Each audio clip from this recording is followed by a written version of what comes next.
నమస్తే, welcome to studio in Telugu ప్రత్యేక interview. నా పేరు శ్రీనివాసులు రెడ్డి. ఈరోజు మనము నెల్లూరు జిల్లాలో ఎంతో గౌరవమైన కుటుంబం, ప్రతి ఒక్కరికి సహాయ సహకారాలు అందిస్తూ ప్రత్యర్థులు భారీ స్థాయిలో ఆరోపణలు చేసినా కానీ చాలా సున్నితంగా విమర్శలు చేసే మేకపాటి కుటుంబానికి చెందిన మేకపాటి రాజగోపాల్ రెడ్డి గారితో ప్రత్యేక కార్యక్రమం చేస్తున్నాము. ఎన్నో సేవా కార్యక్రమాలు చేస్తూ ఉదయగిరి నియోజకవర్గంలో మేకపాటి కుటుంబానికి తప్ప ఇంకొకరికి ఓట్లు వేయము అనే రీతిలో సేవా కార్యక్రమాలు చేశారు మేకపాటి కుటుంబం. అలాంటి కుటుంబం నుంచి మరొక ఆనుముత్యం లాంటి మేకపాటి రాజగోపాల్ రెడ్డి గారు వైఎస్ఆర్ కాంగ్రెస్ పార్టీ తరఫున రేపు జరగబోయే సాధారణ ఎన్నికల్లో ఎమ్మెల్యే అభ్యర్థిగా పోటీ చేస్తున్నారు. అయితే ఈ నియోజకవర్గంలో ఇటు స్టూడియో ఇన్ ఛానల్ కానీ ఇంకా కొన్ని సర్వేలు కానీ ఇంకా కొన్ని ఛానల్ కానీ చేసిన సర్వేలలో మేకపాటి రాజగోపాల్ రెడ్డి ఖచ్చితంగా విజయం సాధిస్తారని చెప్పి సర్వేలు అయితే చెబుతున్నాయి. దానికి తగ్గట్టే మేకపాటి రాజగోపాల్ రెడ్డి కూడా తీవ్ర స్థాయిలో ప్రచారం చేస్తున్నారు. నేను ప్రతి గడప దొక్కుతున్నారు, ప్రతి ఒక్కరికి నేను ఉన్నానంటూ భరోసా ఇస్తున్నారు. ఎవరికైనా ఏదైనా ఆర్థిక సహాయం అవసరమైతే చేస్తూ ముందుకు కొనసాగుతూ ఈసారి విజయంపై కన్నేశారు. త్వరలోనే ఆయన అసెంబ్లీలో కూడా కూర్చునే అవకాశాలు అయితే కనిపిస్తున్నాయి. ఇప్పుడు మనం రాజగోపాల్ గారితో ప్రత్యేక ఇంటర్వ్యూ కార్యక్రమంలో పాల్గొందాం. సార్ నమస్తే. సార్ నమస్కారం అండి. సార్ ఎలా ఉన్నారు సార్? బాగున్నారు సార్? బాగున్నామండి. సార్ ఈ ఎన్నికల్లో, త్వరలో జరిగే ఎన్నికల్లో మీరు మేకపాటి రాజగోపాల్ రెడ్డి అనే నేను అనే వాయిస్ని అసెంబ్లీలో మీరు చూడవచ్చా? ఖచ్చితంగా చూడవచ్చండి. నా పేరు అనౌన్స్ చేసిన తర్వాత నేను గడప గడప ప్రోగ్రాం స్టార్ట్ చేయడం జరిగింది. గడప గడప ప్రోగ్రాంలో 16 సచివాలయాలు తిరిగిన తర్వాత నేను ఎక్కడికి పోయినా సరే మహిళలు మరీ ఎక్కువగా నన్ను ఆదరిస్తున్నారు. నాకు మొదట్లో మహిళలు ఈ విధంగా రావటం ఏమిటా అనుకున్నాను, కానీ అది నాకు క్రమేణా తెలిసింది ఏమిటంటే మన ప్రీతం ముఖ్యమంత్రి జగన్మోహన్ రెడ్డి గారు ఆయన ఇచ్చిన పథకాలు ఆల్మోస్ట్ 100% ప్రతి ఒక్క ఇంటికి చేరినవి. ఆ విధంగా చేసిన ముఖ్యమంత్రి ఇప్పటివరకు చరిత్రలో ఎవరూ లేరు. తర్వాత ఆయన కులము, మతము, పార్టీ అనేది ఏదీ చూడకుండా ప్రతి ఒక్కళ్ళకి అందించారు. కాబట్టి ప్రతి మహిళలు ఆ విధంగా గుంపులుగా వచ్చి నా ప్రోగ్రాంలో ప్రతి ఒక్కదానికి అటెండ్ అవుతూ వాళ్ళ ప్రేమలు, అభిమానాలు చూపిస్తున్నారు. కాబట్టి మనము వైఎస్ఆర్ కాంగ్రెస్ ఖచ్చితంగా మంచి మెజారిటీతోటి ఉదయగిరి కాన్స్టిట్యున్సీలో మనం జెండా ఎగరేయబోతున్నామనేది నాకు అనిపించింది. సార్, ఉదయగిరి నియోజకవర్గం మేకపాటి కుటుంబానికి అడ్డా అని, మేకపాటి కుటుంబంలో నుంచి ఎవరు పోటీ చేసినా ఇక్కడ విజయం సాధించడం తథ్యమని ప్రజలు అనుకుంటున్నారు. దీనిపైన మీరేమంటారు? ఇది మాకు 43 ఇయర్స్ చరిత్ర అండి మాది ఉదయగిరి కాన్స్టిట్యున్సీ మీద. మా అన్నగారు ఫస్ట్ ఇక్కడ ఎమ్మెల్యేగా పోటీ చేశారు. స్వల్ప మెజారిటీతోటి ఓడిపోయారు 83లో. తర్వాత 85లో ఎలక్షన్లు వచ్చినాయి. 85 ఎలక్షన్లో 16,000 మెజార్టీతో మా అన్నగారు గెలవడం జరిగింది. అప్పటి నుంచి మా అన్నగారు 85లో ఎమ్మెల్యే అయిన తర్వాత మళ్ళా ఒంగోలు పార్లమెంట్ కాన్స్టిట్యున్సీ నుంచి ఎంపీగా నిలబడటం జరిగింది. ఆ టైంలో మా అన్నగారు ఆయనకి స్వార్థము అనేది ఏ కోశానా లేదు. కాబట్టి మనకు ఎంపీగా మనం నిలబడుతున్నాము కాబట్టి మనం ఎమ్మెల్యే టికెట్టు ఇంకొకళ్ళకి మనం త్యాగం చేద్దామనే ఉద్దేశంతో మా అన్నగారు జానకిరామ్ గారికి ఆఫర్ చేయడం జరిగింది. ఆ రోజుకి మా రెండో అన్న కూడా రెడీగా ఉన్నారు. అయినా కూడా మా అన్న మాకు స్వార్థము అనేది మా అన్నలో ఏమాత్రం లేదు.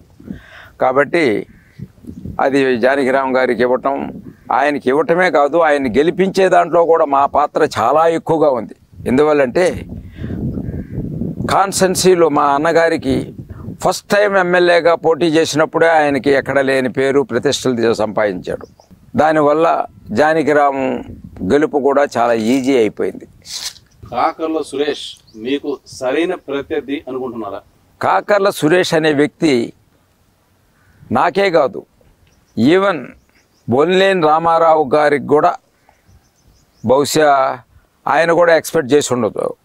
అయితే బొల్లేని రామారావు ఈ ప్రాంతం వాసే. ఆయన ఆయన ఊరిని కనిపెట్టుకునే ఉన్నాడు, ఎక్కడో బిజినెస్లు చేసుకుంటూ వస్తున్నాడు. అయినా కూడా కాకర్ల సురేష్ అనే వ్యక్తి సడన్గా వచ్చి అతనికి, నేను అనుకోవటం అతనికి అన్యాయం చేసినాడని అనుకుంటున్నా. ఆయనకి ఇక్కడ పేరు, ఆయన ఎవరనేది ఎవరికి కూడా తెలియదు. కాబట్టి కాకర్ల సురేష్ ఏం మాట్లాడినా కూడా ఊరికే మాట్లాడాల్సిందే, కానీ దాంట్లో ఏమాత్రం వాల్యూస్ కూడా ఉండవని అనుకుంటున్నాను నేను.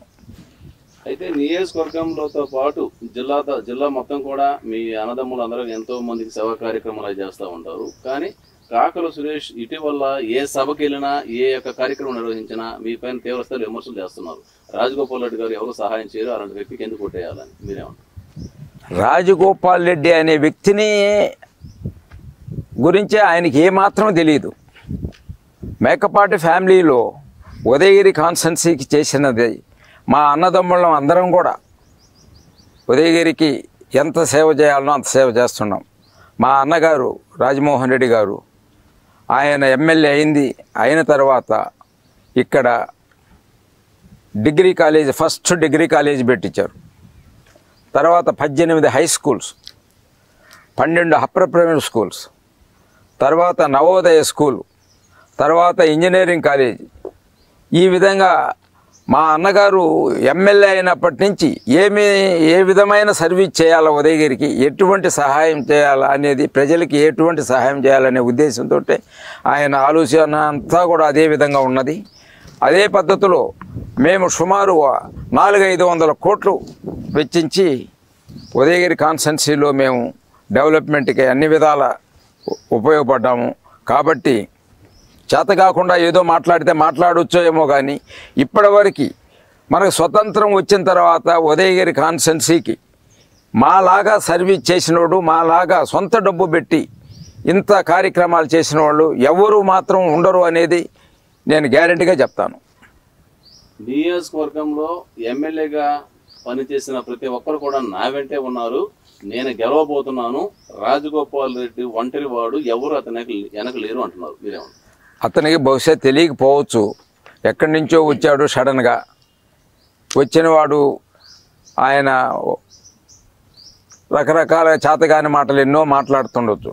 ఆయన చేతగానితనము ఆ రామారావుని అతనికి ఒక ఎన్నుపోటు పొడిచి వచ్చి ఏదో నేను చేస్తున్నాను, ఏదో ఒక 100 రూపాయలు తోపుడు బండ్లకు ఇచ్చి 1000 రూపాయలు 2000 రూపాయలు అవుతాయి, ఆ తోపుడు బండ్లకు ఇచ్చినంత మాత్రాన ఆయన పెద్ద దానకర్ణుడు అవుతాను అని చెప్పి ఆయనకు ఆ ఫీలింగ్ ఉండదేమో. కానీ మేము చేసిన దానిలో ఏమాత్రం 1% కూడా అతనికి ఏ అవగాహన లేకుండా మాట్లాడుతుండడు.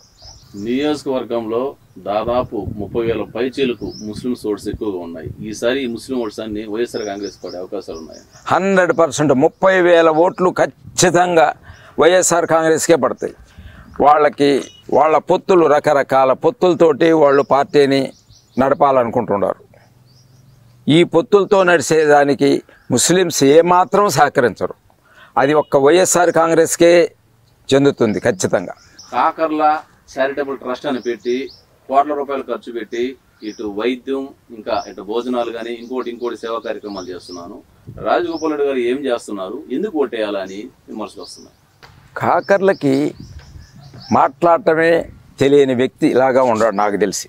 మేకపాటి ఫ్యామిలీలో 2,40,000 ఓటర్స్ ఉన్నారు ఇక్కడ ఉదయగిరి కాన్స్టిట్యున్సీలో. 2,40,000 ఓటర్స్లో ఆల్మోస్ట్ 2 లక్షల మంది మా విలేజ్లో మా ఇంట్లో భోంచేసి ఉంటారు. అంటే ఒక 10 మందికి 100 మందికి 200 మందికి పెట్టినంత మాత్రానే ఆయన ఏదో అన్నదాత అయిపోతాడు, దానకర్ణుడు అవుతాడనే ఫీలింగు అతనికి ఏ విధంగా మాట్లాడాలనో కూడా తెలియని వ్యక్తిలాగా ఉన్నాడు. ఆ పద్ధతిలో మాట్లాడినంత మాత్రాన ఆయన దానకర్ణుడు కాడు, అన్నదాత కాడు. అనవసరమైన మాట్లాడి ఇచ్చి అపాస్పాలు కావడం తప్ప అంతకన్నా ఆయనకి అంతకన్నా అవగాహన కూడా లేదని చెప్పి నేను అనుకుంటున్నాను. మేకపాటి రాజగోపాల్ రెడ్డిని గెలిపిస్తే మీకు అందుబాటులో ఉండడు, బెంగళూరు వెళ్ళిపోయి వ్యాపారాలు చేసుకుంటారు, ఓట్లు వేయొద్దు అని కాకర్లు అంటున్నారు. మీరు నాకు 2 కొడుకులు యుఎస్లో ఉన్నారు. 2 కొడుకుల్ని నేను ఇండియాకి పిలిపించుకున్నాను నా దగ్గరికి. నేను ఎక్కడికో పోయి నేను ఉండాల్సినంత అవసరం నాకు లేదు. నువ్వు పుట్టిన మొదలు ఏమన్నా యుఎస్లో ఉన్నావో ఏమో నాకు తెలియదు, కానీ నువ్వు టోటల్గా ఇక్కడికి ఏమాత్రం సంబంధం లేని వ్యక్తివి. అదే బొల్లినేని రామారావు పోటీ చేసి ఉంటే అది దాని కథ వేరుగా ఉంటుంది. అతను ఇక్కడే కాన్స్టెన్సీని కనిపెట్టుకొనే ఉన్నాడు కాబట్టి అతను రీజనబుల్ క్యాండిడేట్ కూడా ఇక్కడ పోటీ చేయడానికి. ఇతనికి ఏమీ లేనోడు 4 రూపాయలు సంపాదించుకొని వచ్చి ఆ బొల్లినేని రామారావుని ఎన్నుపోటు పొడిచి చంద్రబాబు నాయుడు కానీ వాళ్ళ మామగారికి ఎన్నుపోటు పొడిచినట్టు ఈ బొల్లినేని రామారావుని ఇతను ఎన్నుపోటు పొడిచి ఆ సీటు సంపాదించుకున్నాడే. కానీ ఆయనకి నేను అనుకోవటం బహుశా ఇంకొక 10-15 రోజుల్లో మనిషిని కూడా ఏమైనా చేంజ్ చేస్తారనేది ఒక టాక్ ఒకటి ఉంది. మరి నాకు తెలియదు అనుకోండి, నేను విన్నాను కాకర్ల సురేష్ను కూడా మార్చొచ్చు అనే ఉద్దేశంతో చంద్రబాబు నాయుడు ఉన్నారు అని. ఖచ్చితంగా జరుగుతుందేమో కూడా. కొంటేరు వేణుగోపాల్ రెడ్డి ఉదయగిరి నియోజకవర్గంలో ఎంతో పొట్టున్న ఒంటేరు వేణుగోపాల్ రెడ్డిని మీరు దూరం చేసుకున్నారు. దీనిపైన మీరేమంటారు? ఒంటేరు వేణుగోపాల్ రెడ్డికి ఎక్కడుందండి?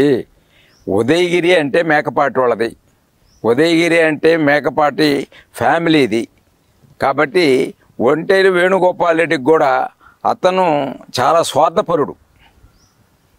అతను మొన్నటి వరకు వైఎస్ఆర్ కాంగ్రెస్లోనే ఉంటూ ఆయన అంటే అది ఒక శాడిజం టైప్ మనిషి. ఆమె జలదంకిలో శివలీలమ్మ అని ఉంది, ఆయన కృష్ణారెడ్డి గారి వైఫ్. ఆయన చనిపోయిన తర్వాత అతను కూడా చాలా పద్ధతి గల మనిషి. అతను ఆ జలదంకి మండలానికి కానీ ఆ చుట్టుపక్కల చాలా సర్వీసులు చేసిన వ్యక్తి. ఈ రోజుకు కూడా ఆయన చనిపోయి సుమారుగా 10 years అవుతుంది అనుకుంటాను నేను. ఇప్పటికి కూడా వెంకటకృష్ణారెడ్డి పేరుతోటి శివలీలమ్మ ఇంట్లోంచి కదలకుండా ఆమె ఆయన భర్త పేరుతోటి ఆమె రాజకీయం చేస్తుంది. అంటే అతను ఎంత దానకర్ణుడో, ఎంత ఏ విధంగా ప్రవర్తించాడో, ఏ విధంగా చూశాడో వాళ్ళ మండలాన్ని. ఆయనకు ఆ పేరు ప్రతిష్టలు సంపాదించి పెట్టిపోయాడు. ఆమె మీద ఆయన ఎప్పుడు ఏదో ఆమెకి ఏ సహాయం చేసేదానికి లేదు అని చెప్పి మమ్మల్ని మొన్నటి వరకు మా ప్రాణం తీసి ఆమెకి ఏ పని జరగనీయకుండా మాకు అడ్డుపడుతూ వచ్చాడు. ఆ వ్యక్తి పోయిన తర్వాత నాకు ఈరోజు చాలా సంతోషంగా ఉన్నాను. తర్వాత ఆ మండలంలో జనాలు గుంపులుగా వచ్చి సార్ పేడ విరగడైపోయింది. ఇప్పుడు ఈరోజు మా మండలం జలదంకి మండలం చాలా సంతోషంగా ఉన్నారు ప్రతి వ్యక్తి అని చెప్పడం జరిగింది. ఆ వ్యక్తితోటి ఒంటూరు వేణుగోపాల్ రెడ్డితోటి ఆడ ఏమాత్రం ఆయనకి మరి ఎందుకని జంప్ అయిపోయాడో ఎవరికి తెలియదు. అంటే విజయసాయిరెడ్డి గారితో సీఎం గారి దగ్గరికి పోవడం జరిగింది. ఆయన సీఎం గారు కూడా ఆయనకి ఏ వాగ్దానాలు చేయాలనో చేసినారు. అన్నీ చేసినా కూడా దానికి మించి ఏమన్నా ఇక్కడ ఏమన్నా వాగ్దానాలు ఇచ్చారో ఏమో మనకు తెలియదు, కానీ చప్పన జంప్ కావడం జరిగింది. అయితే అధిష్టానము మీకు ఫోన్ చేసి ఒంటరితో కలిసి మాట్లాడుకొని అతని సమస్యలు ఏందో పరిష్కరించమని చెబితే మీరు పోకుండా మీ అబ్బాయిని పంపించి అతను అవమానించారని చెప్పి ఒక టాక్ అయితే వినిపిస్తాం. అతను చెప్పే ప్రతి మాట అబద్ధమేనండి, ప్రతి మాట అబద్ధమే. నేను నా పర్సనల్గా నేనే తీసుకెళ్ళి సీఎం గారి ఆఫీస్కి వెళ్ళాం. ఆ రోజు సీఎం గారు ఎక్కడికో ఏదో ప్రోగ్రాంలో వెళ్ళారు. తర్వాత ధనంజయ రెడ్డి గారికి దగ్గరికి తీసుకెళ్ళాను. ధనంజయ రెడ్డి గారు కూడా మాట చెప్పడం జరిగింది. ఏమండి, మీకు ఇప్పుడు ఈ టైంలో మీకు సీటు కానీ ఎమ్మెల్సీ కానీ బహుశా కుదరకపోవచ్చేమో, సార్ను కూడా కల్పిస్తా, మీకు అది కుదరకపోవచ్చేమో, మొత్తం మీద మీకు మంచి చైర్మన్ పదవి ఖచ్చితంగా ఇవ్వటం జరుగుతుంది. మీరు దాన్ని మనసులో పెట్టుకొని మంచిగా పార్టీకి సేవ చేయండి, మంచి మీకు లైఫ్ ఉంటుండదని ధనంజయ రెడ్డి గారు కూడా చెప్పడం జరిగింది. అంటే ఒంటేరు వేణుగోపాల్ రెడ్డి 7 కోట్ల రూపాయలు డబ్బులు తీసుకొని వేమిరెడ్డి దగ్గర పార్టీ మారాడని చెప్పి నేను విజయసాయి రెడ్డి గారు ఆరోపించారు. దీనిపైన మీరు ఏమైనా మాట్లాడతారు? అంటే విజయసాయి రెడ్డి గారు సీఎం గారి దగ్గరికి తీసుకెళ్లారు. ఈయన క్వాలిఫికేషన్లు, ఈయన చెప్పిన మాటలు అన్నీ విన్న తర్వాత సీఎం గారు నీకు ఉండే చైర్మన్ పదవుల్లో నంబర్ 1 ఏదైతే ఉంటుందో అదే నీకు ఇవ్వటం ఖచ్చితంగా జరుగుతుంది. ఎమ్మెల్సీ కానీ ఇప్పుడు ఎమ్మెల్యేగా ఇవ్వడం కుదరదు, ఎమ్మెల్సీ కూడా కష్టమే. కాబట్టి మంచి చైర్మన్ పదవి ఇస్తానని చెప్పడం జరిగింది. తర్వాత అదే కాకుండా బిజినెస్ రూపంలో కూడా ఏదో మరి విజయసాయిరెడ్డి గారు వేణుగోపాల్ రెడ్డికి చెప్పారు. మరి ఇవి అన్నీ చెప్పినా కూడా ఆయన పార్టీ మారినారు అంటే అది ఎంత కారణం, అవతల ఎంత బెనిఫిట్ ఉంటుందో ఏమిటో నాకు తెలియదు. కానీ ఏదో పెద్ద బెనిఫిట్ దీనికన్నా డబుల్గా ఉంటేనే ఆయన మారి ఉంటాడని చెప్పేసే పద్ధతిలో విజయసాయిరెడ్డి గారు కూడా అనుకున్నారు. ఏ పార్టీలో లేని వేమిరెడ్డి ప్రభాకర్ రెడ్డి గారిని జగన్మోహన్ రెడ్డి గారు దగ్గరికి తీసి అటు రాజ్యసభ ఇచ్చారు, వాళ్ళ భార్యకి 2 సార్లు టీటీడీ బోర్డు మెంబరు పదవి ఇచ్చారు, జిల్లా అధ్యక్ష పదవి ఇచ్చారు. ఇన్ని పదవులు ఇచ్చి ఇంత గౌరవించినప్పటికీ జగన్మోహన్ రెడ్డి నన్ను అవమానించాడు, అందుకే నేను బయటకు వచ్చాను అంటున్నాడు వేమిరెడ్డి ప్రభాకర్ రెడ్డి. వేమిరెడ్డి ప్రభాకర్ రెడ్డికి రాజకీయ అనుభవం టోటల్గా జీరో. అయితే వేమిరెడ్డి ప్రభాకర్ రెడ్డి గారు రాజ్యసభ మెంబర్ ఇచ్చిన తర్వాతనే వేమిరెడ్డి ప్రభాకర్ రెడ్డి ఆయన నెల్లూరులో ఉండాడు అనేది బయటపడింది. ఆయనకి సీఎం గారు మంచి వెయిట్ ఇచ్చారు. తర్వాత రాజ్యసభ మెంబర్ అయిన తర్వాత మళ్ళా జిల్లా ప్రెసిడెంట్గా కూడా ఇవ్వటం జరిగింది. ఆయనకి జిల్లా ప్రెసిడెంట్గా ఇవ్వటం, రాజ్యసభ ఇవ్వటం, పేరు ప్రతిష్టలు పెరగటం అన్నీ జరిగేటప్పటికీ ఓహో నేను ఇంత గొప్ప వ్యక్తినా, నేను ఏ విధమైన మాట మాట్లాడినా చెల్లుబాటు అవుతుంది, నేను ఏ విధమైన ఆట అయినా ఆడొచ్చు అనే పద్ధతిలో ఆయన ఫీల్ అయ్యాడో ఏమో. ఆయనకు మాత్రం నాకు తెలిసినంత వరకు ఆయనకి టోటల్గా జీరో నాలెడ్జి. రాజకీయంలో ఆ పెద్ద మనిషి ఎవరు గెలుస్తారా ఏమిటో తెలియదు. ఎవరో ఉదయగిరి నుంచి కొంతమంది వ్యక్తులు పోతే వాళ్ళకి సపోర్ట్ చేసి రాజారెడ్డి సూటబుల్ కాదండి అని వాళ్ళు ఏదో చెప్పినారు, నన్ను తప్పించాలనేది కూడా ప్రయత్నించినాడు అనేది నాకు తెలిసింది. అంటే ఉదయగిరి 40 సంవత్సరాల నుంచి కనిపెట్టుకొని ఉన్న మేకపాటి ఫ్యామిలీని కాదని ఎవరో పనికమాలిన ఎదవలు వాడెవడో చేజర్ల సుబ్బారెడ్డి అని వాళ్ళని వీళ్ళని ఉన్నారు. వాళ్ళు చెప్పిన మాట నా సీటు మార్చాలని చెప్పి ప్రయత్నించిన వ్యక్తి, మినిమం నాలెడ్జి లేని వ్యక్తి అతను. నెల్లూరు టౌన్తో పాటు కావలి, ఉదయగిరి ఈ 3 అభ్యర్థులు మార్చాలని వచ్చిన ఆరోపణలు నిజమే అయితే? నేను కూడా అనుకున్నది, నేను కూడా మామూలుగా జనాలు మాట్లాడే మాటలను బట్టి ఈ 3 సీట్లు మార్చాలని ఏమేమి చెప్పినాడు అని అన్నారు. అనిల్ యాదవ్ తోటి అతనికి సరైన సంబంధాలు లేవు. తర్వాత మరి ప్రతాప్ ఏమో బాగానే ఉంటాడు, మరి ఆయన మీద కూడా పెట్టుకున్నాడు. తర్వాత నాది కూడా చెప్పడం జరిగింది. మరి ఎందుకని అంటే ఆయన దగ్గర కొంత చెంచాగాళ్ళు ఉన్నారు. ఆ చెంచాగాళ్ళు ఏది చెప్తే అది తింటాడు. అతనికి టోటల్గా నాలెడ్జ్ మాత్రం జీరో. ఈరోజు నేను గడప గడపకి తిరిగేటప్పుడు నేను అన్నా మీరు ఒకసారి మా ఒక్క సచివాలయానికి ఒక్కసారైనా వచ్చి కనిపించండి జనాలకి, మీరు ఎంపీ క్యాండిడేట్ అని మేము చెప్పాలి కదా అని చెప్పి నేను అడిగా. వస్తానులేనా, ఇప్పుడు ఏడ తిరుగుతాం ఎండలకి అన్నాడు. ఎండలకి ఏడ తిరుగుతామనుకున్న వ్యక్తి ఈరోజు ప్రతి ఒక్కళ్ళకి ఫోన్లు చేసి నేను మీకు బాగా ఉపయోగపడతాను, వాటర్ ప్లాంట్లు ఇస్తాను, ఆ ప్లాంట్ వాటర్ ప్లాంట్ ఇచ్చేది ఆయన ఏమన్నా ఆయన సొంత డబ్బుతో ఇచ్చాడో లేదో నాకు తెలియదు. కానీ ఎంపీ ఫండ్స్ కూడా బోలెడంత ఉంటుంది రాజ్యసభ మెంబర్కి. ఏ విధంగా ఇచ్చాడో ఏమో. నేను వాటర్ ప్లాంట్లు ఇస్తానంటానే పరిగెట్టే వాళ్ళు ఉదయగిరి వాళ్ళు కాదు. ఎందువల్లంటే వాళ్ళకు కూడా ఒక అవగాహన శక్తి అన్నీ ఉన్నాయి. మేము ఎంత సర్వీస్ చేసినామనేది ప్రతి ఒక్కరికి తెలుసు. అటువంటిది ఈయన వాటర్ ప్లాంట్లు ఇస్తానే పోయేటట్టు అయితే మేము 40 సంవత్సరాల నుంచి ఎక్కడ ఎందుకు ఉండటం? ఇంత సర్వీస్ చేసుకుంటా మేముంటే ఆయన వాటర్ ప్లాంట్లు ఇస్తానే ఆయన ఏమిటి పరిగెడతారా? నెల్లూరు జిల్లాలో వైఎస్ రాజశేఖర రెడ్డి కుటుంబానికి, జగన్ కుటుంబానికి అత్యంత ఆప్తులుగా ఉండేది మేకపాటి కుటుంబం. అలాంటి మేకపాటి కుటుంబంలో మిమ్మల్నే తొలగించాలా అని వేమిరెడ్డి ప్లాన్ చేశాడంటే మీకు నవ్వు రాలేదా? నవ్వు కాదండి, అతనికి చాతగానితనం అనేది, అవగాహన లేని శక్తి అనేది మాకు అర్థమైపోయింది. ఎందుకులే ఇప్పుడు ఈ మనిషితోటి అనవసరమైన న్యూసెన్స్ మాట్లాడడం అనే పద్ధతిలోనే గమ్ముగా ఉన్నాం. కానీ లేకపోతే నేనే ఇచ్చిండేవాడిని డోసు. మా అన్నగారు ఏదైనా ఆయన నేచర్ ఏంటంటే కూల్ నేచర్ అయింది. ఆయన పద్ధతిలో మేమందరం కూడా నడుచుకుంటా ఉన్నాం కాబట్టి మాట్లాడకుండా గమ్ముగా ఉన్నాం. నియోజకవర్గంలోని 8 మండలాలలో మీ దృష్టికి వచ్చిన ప్రధానమైన సమస్యలు ఏమైనా ఉన్నాయా? 8 మండలాలలో మాకు ఎటువంటి ప్రాబ్లం లేదండి. ఎక్కడ కూడా నేను గడప గడపకు తిరిగేటప్పుడు ప్రతి ఒక్కళ్ళు ప్రతి విలేజ్లో ప్రతి పంచాయతీలో కూడా మహిళలు గుంపులు గుంపులుగా వస్తున్నారు, మాతోటే తిరుగుతున్నాడు మార్నింగ్ నుంచి ఈవినింగ్ వరకు. నాకు ఎక్కడ ఏ ప్రాబ్లం అనేది నేను ఫేస్ చేయలే. నేను ఫేస్ చేసింది ఏమిటంటే, నేను గడప గడపకు తిరిగేటప్పుడు 16 సచివాలయాలు తిరిగిన తర్వాత నేను సీఎం గారి దగ్గరికి వెళ్ళా. నన్ను సీఎం గారు చూడటంతో, రాజన్న నువ్వు బాగా తిరుగుతున్నావంట అని చెప్పి సార్ అడిగారు.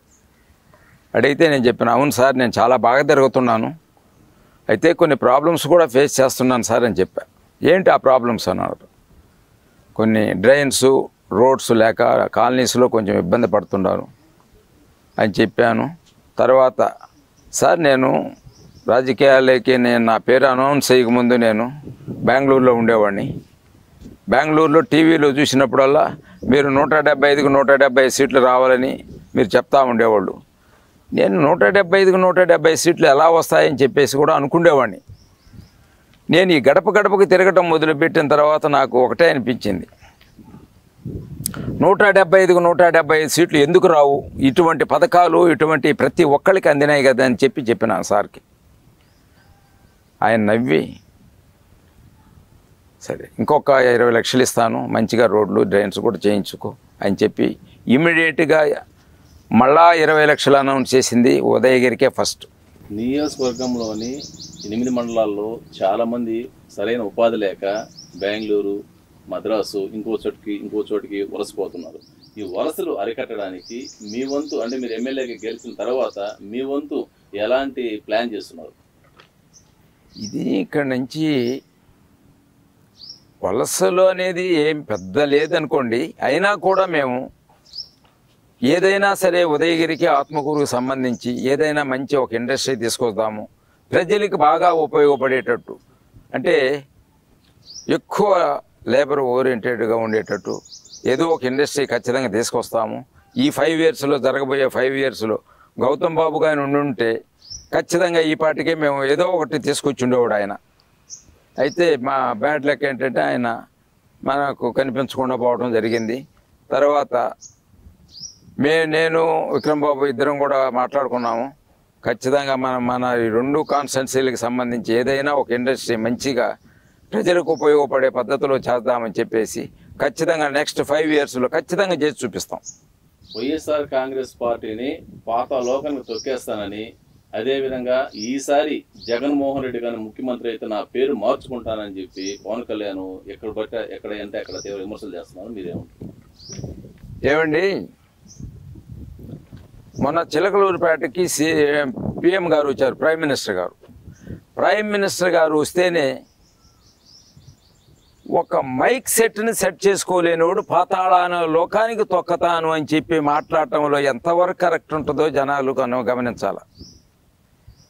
అతనికి మినిమం అతను ప్రతి ఒక్కటి ప్యాకేజ్ మాస్టరే. అటువంటి వ్యక్తి పాతాళ లోకానికి కాదు, వల్గర్ కూతలు కూయటంలో నంబర్ 1 అతను. అంతకన్నా అతనికి నాలెడ్జే లేదు. ఆయన స్పీచ్ కూడా మీరు బహుశా చూసి ఉంటారు మొన్న చిలకలూరుపేటలో. ఆయన కానీ తర్వాత అందరూ కూడా, ఈవెన్ చంద్రబాబు నాయుడు కూడా ఆయన స్పీచ్ కూడా మామూలుగానే బాగానే మాట్లాడతాడు. అటువంటి వ్యక్తి కూడా మరి ఎందుకు నీరసపడ్డారో, ఆ మైకులు పోయినాయి, రకరకాల ప్రాబ్లమ్స్ ఫేస్ చేశారు. అంటే చంద్రబాబు నాయుడు కూడా మంది కూలిపోయే పార్టీ అనేది ఆయనకి అర్థమైపోయింది ఖచ్చితంగా. ఇది ఏది పైకి వచ్చే పార్టీ కాదు, కూలిపోయే పార్టీ అని చెప్పేసి ఎవరు ఇంకెందుకులే సొల్లు వాగుడు వాగటం అనే పద్ధతిలో మాట్లాడటం కూడా తగ్గించుకొని క్లోజ్ చేశారు మీటింగ్. అమిత్ షా తిరుపతి వచ్చినప్పుడు చంద్రబాబు నాయుడు అమిత్ షా కాన్వా మీద రాళ్ళు ఇచ్చాడు, ప్రధానమంత్రి నరేంద్ర మోడీని పచ్చి బూతులు తిట్టారు. అలాంటి వ్యక్తి ఈ రోజు వాళ్ళతో కలిసి రేపు ఎలక్షన్లకు చట్టాపట్టాలు వేసుకుని వస్తా ఉన్నారు. ఒకటండి, పిల్లనిచ్చిన మామనే ఎన్నుపోటు పొడిచిన వ్యక్తి ఎంత మందిని పొడిచినా కూడా అది తక్కువే అవుతుంది. కాబట్టి ప్రైమ్ మినిస్టర్ని కానీ అమిత్ షాని కానీ ఎవరినైనా సరే ఆయన మాట్లాడటంలో దిక్కు తెలియక సస్తా ఉండడు. అంతేగాని ఆయన మీద రాళ్ళు వేయించినాడు, వీళ్ళ మీద ఛాన్స్ వస్తే అందితే జుట్టు, అందకపోతే కాళ్ళు అనే పద్ధతి సామెత ఒకటి ఉంది. అది కరెక్ట్గా చంద్రబాబు నాయుడికి అది సూట్ అవుతుంది ఆ సామెత కూడా. కాబట్టి ఎవరి మీద ఏం చేసినా కూడా ఇప్పుడు మళ్ళా పొత్తులతో ఓ తిరిగి తిరిగి తిరిగి తిరిగి అవస్థపడుతున్నాడు.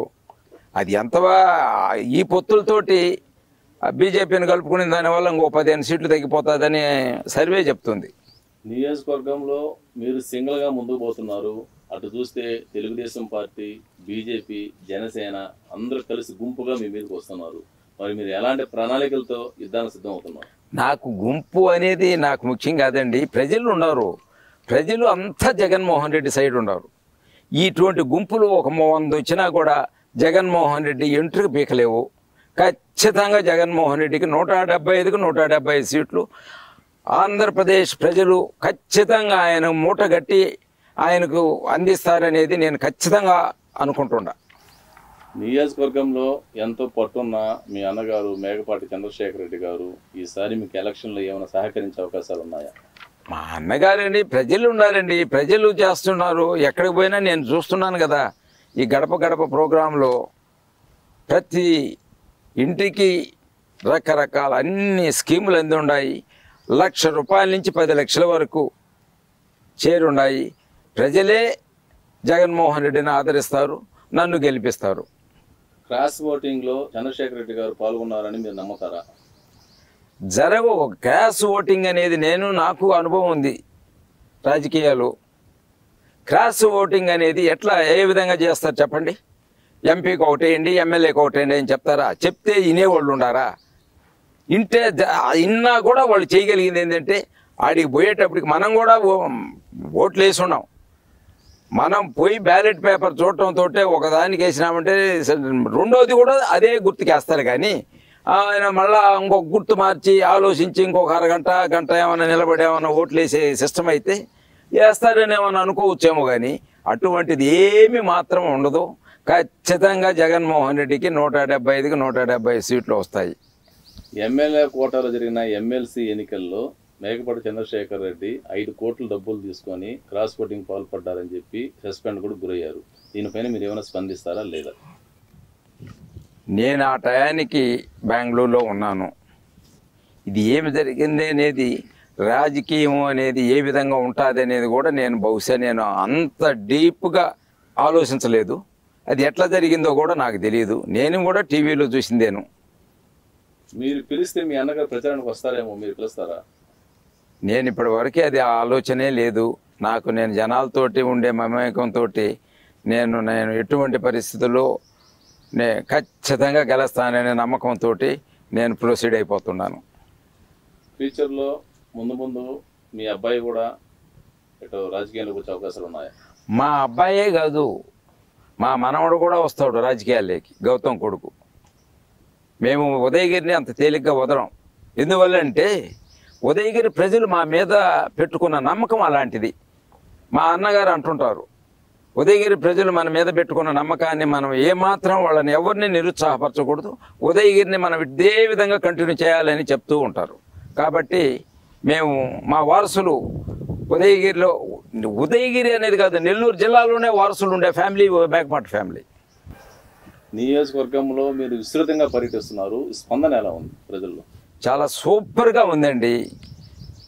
జగన్మోహన్ రెడ్డి పెట్టిన పథకాలు అలాంటివి. ఆ పథకాలతోటే ప్రతి ఒక్కరు ఉత్సాహంగా ఉన్నారు. కాబట్టి అందులో మహిళలు ఎక్కువ. మహిళలు అనుకుంటే ఏదైనా సాధించగలరు.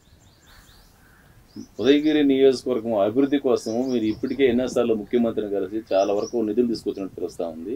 ఏంటి ఆ నిధులు ఎంత తీసుకొచ్చారు, ఏ పనులు ఉపయోగించారు? అంటే ఇక్కడ ఉండే ప్రాబ్లమ్స్ కావాల్సిన పద్ధతిలో ఏం కావాలంటే ఇవి అడుగుతున్నాము. సీఎం గారు మాకు అలాట్ చేస్తున్నారు. ఖచ్చితంగా నెక్స్ట్ 5 ఇయర్స్లో మాత్రం ఒక నెల్లూరు జిల్లాకే ఒక మేనిఫెస్టోలాగా తయారు చేయిస్తాను అని చెప్తున్నారు విజయసాయి రెడ్డి గారు కూడా. విజయసాయి రెడ్డి గారి సపోర్ట్ తోటి ఉదయగిరిని మాత్రం రూపురేఖలు మారుస్తాననేది నమ్మకం నాకుంది. ఆత్మకూరు నియోజకవర్గంలో రెవెన్యూ సమస్యలు అనేవి దాదాపు లేకుండా విక్రమ్ రెడ్డి గారు బాగా కృషి చేశారు. అదే విధంగా ఉదయగిరిలో కూడా రెవెన్యూ సమస్యలు చాలా ఎక్కువ ఉన్నాయని తెలుస్తా ఉంది. వీటి పరిష్కారం కోసం మీరు ఎలాంటి చర్యలు తీసుకుంటారు? ఖచ్చితంగా విక్రమ్ బాబు ఏ విధంగా చేసినాడో నేను కూడా అదే విధంగా ప్రొసీడ్ అవుతాను. నేను వచ్చినప్పటి నుంచి ఈ గడప గడప ప్రోగ్రాంలోనే తిరుగుతున్నాను, కానీ అయినా కూడా రెవెన్యూ వాళ్ళతో చెప్పి రెవెన్యూ కానీ పోలీసు కానీ ఏ ప్రాబ్లమ్స్ ఎవరికి ఏ మాత్రం లేకుండా నేను ఖచ్చితంగా చేస్తున్నాను. ఈ అగ్రికల్చర్ యూనివర్సిటీ కానీ ఈ హై లెవెల్ కెనాల్ పనులు, వెలుగును ప్రాజెక్టు, ఇవంతా మీ కృషి వల్ల చాలా వరకు సక్సెస్ అవుతుంది. మీరేమో ఖచ్చితంగా మా అన్న రాజశేఖర రెడ్డి గారు ఉన్నప్పటి నుంచి మాది చాలా భేద కాన్సెన్సీ ఉదయగిరి ఆత్మకూరు. దీనికి వాటరు అనేది పుష్కలంగా ఉన్నప్పుడు రైతులు బాగుపడతారు. రైతులు బాగుపడినప్పుడే దేశం బాగుపడుతుంది అనే పద్ధతిలో మా అన్న ఆలోచించి ఖచ్చితంగా వెలుగొండది కానీ హై లెవెల్ కెనాల్ కానీ ఆయన రాజశేఖర రెడ్డి గారు ఉన్నప్పటి నుంచి చెప్తూ చేసుకుంటూ వస్తారు. ఆల్మోస్ట్ ఇది ఫైనల్ స్టేజ్కి వచ్చింది. ఖచ్చితంగా ఉదయగిరి కాన్స్టెన్సీలో కూడా వాటర్ ప్రాబ్లం లేకుండా ఖచ్చితంగా చేస్తాం మేము. ఈ హై లెవెల్ పనులు నత్తనడకన జరగడానికి, నిర్లక్ష్యానికి గురి కావడానికి ఆనం రామనారాయణ రెడ్డి కమిషన్లకు కకృత పట్టడం వల్ల ఇలా జరిగిందని చెప్పి విక్రమ్ రెడ్డి గారు కూడా ఆరోపించారు. దీనిపైన మీరేమంటారు? ఇప్పుడు ఒకవేళ ఈ కమిషన్ల సిస్టము అనేది లేనిది ఒక మేకపాటి వాళ్ళకే నేను అనుకుంటున్నాను. మిగతా వాళ్ళు అందరూ కావాల్సినంతగా చేసుకో ఉంటారు అనుకుంటున్నా. మరి రామనారాయణ గుణము ఎలాంటిదో ఏమిటో ఏ విధంగా సంపాదించుకున్నాడో నాకు మాత్రం తెలియదు. జిల్లా అధ్యక్షుడిగా నూతనంగా ఎమ్మెల్సీ చంద్రశేఖర్ రెడ్డి గారిని ఎన్నుకున్నారు. అది సరైన ఎంపిక అనుకుంటున్నారా? సరైన ఎంపికంటే మరి సీఎం గారు అది ఆజ్ఞ, అది ఆయన మంచిగా ఉండుంటేనే చేసుంటారు, లేకుండా చేసే మనస్తత్వం ఆయనది కాదనుకుంటున్నా. విజయసాయి రెడ్డిని కానీ గెలిపిస్తే అందుబాటులో ఉండడని, నిరంతరం ఢిల్లీలో కూర్చుంటాడని, అలాంటి వ్యక్తి మనకు అవసరం లేదని చెప్పి తెలుగుదేశం పార్టీ నాయకులు ప్రతి చోట ఆరోపిస్తా ఉన్నారు. తెలుగుదేశం వాళ్ళకి ఏదో ఒక పనికిమాలిన కూతలు గోయటం తప్ప విజయసాయి రెడ్డి ఇక్కడ కాన్స్టెన్సీలో ఏ విధంగా చేస్తాడు అనేది నేను నా కళ్ళతో నేను చూస్తున్నానండి. ఆయన నిన్న భయంకరమైన ఎండలో మేము ప్రచార రథం మీద అంత ఎండ అయినా కానీ ఏమాత్రం దాని గురించి ఆలోచించకుండా మొత్తం 14 కిలోమీటర్ల ఎండలో ఆ విధంగా తిరిగిన వ్యక్తి ఆయన గురించి ఈ విధంగా మాట్లాడటం కూడా తెలుగుదేశం వాళ్ళకి మినిమం జ్ఞానం లేక మాట్లాడుతున్నారేమో అని అనుకుంటున్నాను నేను. కాకర్ల సురేష్ ఒకవేళ ఉదయగిరి అభివృద్ధి ఎవరి హయాంలో జరిగింది బహిరంగ చర్చకు వస్తారా అని మిమ్మల్ని కానీ అడిగితే మీరు రెడీనా? నేను ఇప్పుడే ఈ క్షణమే నేను రెడీ. ఏమి చెప్పగలడు అతనికి, ఏమి అవగాహన ఉన్నదని మాట్లాడగలడు. కాకర్ల సురేష్కి ఉదయగిరి డెవలప్మెంట్ గురించి ఏమి తెలుసు, ఉదయగిరిని గురించి ఏమి తెలుసు? ఏదో అతని బొల్లేని రామారావుకి ఎన్నుపోటు పొడిచి వచ్చిన వ్యక్తే కానీ ఆయనకు అంత లోక జ్ఞానం తెలిసిన వ్యక్తి మాత్రం కాదు. కాకర్ల సురేష్ గెలిస్తే లేదా ఓడిపోతే నియోజకవర్గంలో ఉండడు, మళ్ళీ అమెరికాకి చెక్కేస్తారని చెప్పి ఒక టాక్ అయితే నడుస్తూ ఉంది. మీరేమో దాంట్లో డౌట్ ఎందుకండి? ఖచ్చితంగా నెక్స్ట్ డేనే ఉండడు. ఆల్మోస్ట్ ఇప్పటికే అతను 4-5 నెలలు అయింది వచ్చి. ఓడిపోయిన తర్వాత ఆయన ఇంకొక రోజు కూడా వేస్ట్ చేసుకోడు, వెంబడే వెళ్ళిపోవడం జరుగుతుంది. ఉమ్మడి నెల్లూరు జిల్లాలోని 10 నియోజకవర్గాలు 2 లోక్సభ స్థానాల్లో వైసీపీ ఎన్ని గెలుస్తుంది అనుకుంటున్నారు? ఖచ్చితంగా అన్నీ గెలుస్తుందండి. 175కి 175, 25కి 25 వైఎస్ఆర్ కాంగ్రెస్ గెలిచి తీరుతుంది. జగన్మోహన్ రెడ్డి ఢిల్లీలో కూడా జెండా ఎగరేస్తారనేది నా ఆలోచన. ఉదయగిరి నియోజకవర్గ ప్రజలకు మీరు ఖచ్చితంగా ఎలాంటి హామీ ఇవ్వదలుచుకున్నారు? నేను ఉదయగిరి నియోజకవర్గాన్ని మంచిగా డెవలప్ చేస్తాను, అది మీకు చేసి కూడా చూపిస్తాను.